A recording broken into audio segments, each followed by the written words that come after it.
Assalamualaikum and a very good morning. I be to Dr. Nazli Bin Ismail and my fellow friends. My name is Muhammad Farid Zakwan. Together with me, Nur Afika Izzah for the group presentation on the case review. In this video, we're going to discuss on the facts, issues, judgment, critical opinion, and conclusion. The facts of the case, the plaintiff had filed a lawsuit against the defendant to recover money or under the hire purchase agreement whereby the vehicle in question could not be repossessed and tracked down. In this particular case, the magistrate referred to Arab Malaysian Finance Berhad and Suhaimi bin A.W. Mohammed, or known as Suhaimi's case, in which the court dismissed the plaintiff's claim due to the reason where the plaintiff had not taken repossession of the hired goods before filing its claim, and thus the plaintiff filed an appeal. The court held that the summons was correctly struck out in Suhaimi's case because the statement of claim did not include any information on whether the vehicle in question had been repossessed or not, including the date of repossession.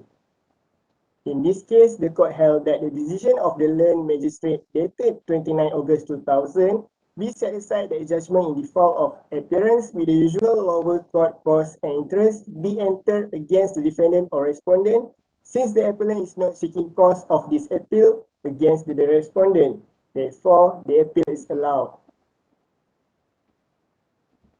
Moving on to the first issue, which is whether the repossession of the hired goods is a sine qua non essential element for an action to be filed by the owner to recover money due under a hire purchase agreement against the hirer.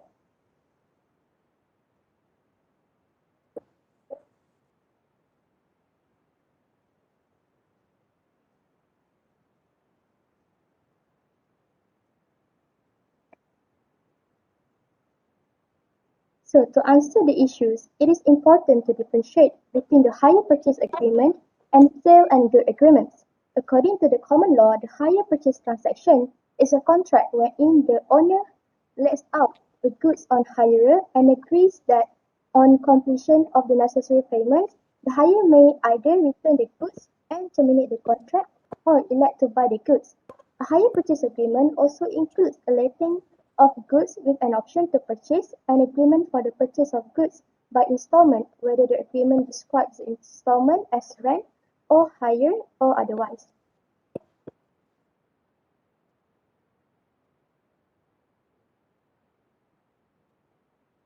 On the other hand, a sale of goods agreement is created between a buyer who wishes to purchase goods and a seller who wishes to sell those goods. The contract of sales binds one of the negotiating parties to transfer positions and provide a certain item, and also to pay a certain amount of money or its counterpart in exchange. So in this case, the appellant has fulfilled all requirements under the case of Arab Malaysian Finance Berhad against Suhaimi bin A.W. Mohammed.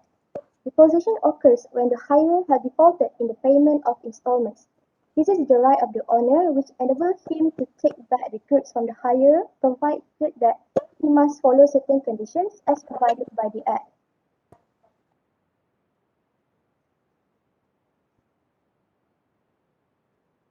According to Section 61, Subsection 1 of Hire Purchase Act, it allows the owner to provide the hirer with a notice of repossession.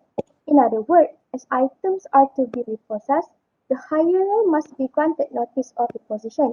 It is further stated that the owner must provide the hirer with a 21-day written notice of intention to repossess.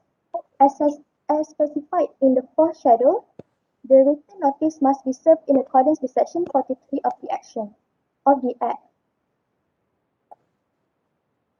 Section 20 of the Hire Purchase Act 1967 cannot be applied because the owner does not have the possession of the car, since the car cannot be tracked down. In a real-life scenario, it might be hard for the hirer to return the car to the owner, as the car is regarded as a necessity for an individual in our daily life. So it is possible for the hirer to sell or put the hired goods to the address that cannot be found by the owner. Hence, this issue is foreseeable if the hirer breached the hire purchase agreement.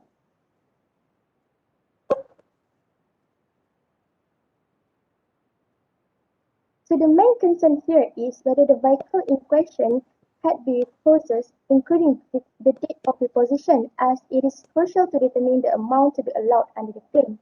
If it had been repossessed, thus, it must be so stated including the date of repossession. If it has not been repossessed for whatever reason, it must also be so stated, of course without the date of repossession. However, when we look into paragraph 9 of the statement of claim, it stated that the vehicle was not kept at the mentioned address, and this clearly indicates that the vehicle could not be repossessed for a reason stated therein. The second issue that arises here is whether a respondent may not respond to the notice of repossession by the owner, as well as the owner could not sue the owner if the hired goods has not been repossessed, are regarded as contrary to the public policy. First thing first, it's unfair for the owner not to sue the hire as the car has not been repossessed, although the hire has received the notice of termination and fourth schedule notice for the repossession of the hired goods. This consequence may lead to violence by the hire and may negatively affect the hire purchase company's stability. It is possible for the hire to illegally sell the hired goods to the unknown third party, although it has been prohibited under Section 38 of the Hire Purchase Act 1967. Under this Act, an owner and a hire has been protected. In this Act, it is intended to protect not only the interests of the hire, but also the rights of the owner. Among them, a proper balance must be balanced. Section 42 of Hire Purchase Act provides that the court's power to order delivery of goods unlawfully detained. However, this section is intended for a case in which the owner discovers the hire in possession of the goods but is unable to repossess the goods due to any physical obstacle. So as a conclusion, we strongly believe that repossession of the hired vehicle is not a sine qua non for the plaintiff to file his suit against the defendant in the lower court to recover money under the hire purchase agreement as referred to the supported authorities mentioned above. In fact, the vehicle in this case cannot be identified because the address is not stated in the agreement. Hence, the plaintiff would file to repossess the hired vehicle back for the simple reason that it is impossible for such repossession. With that, we end our presentation. Thank you.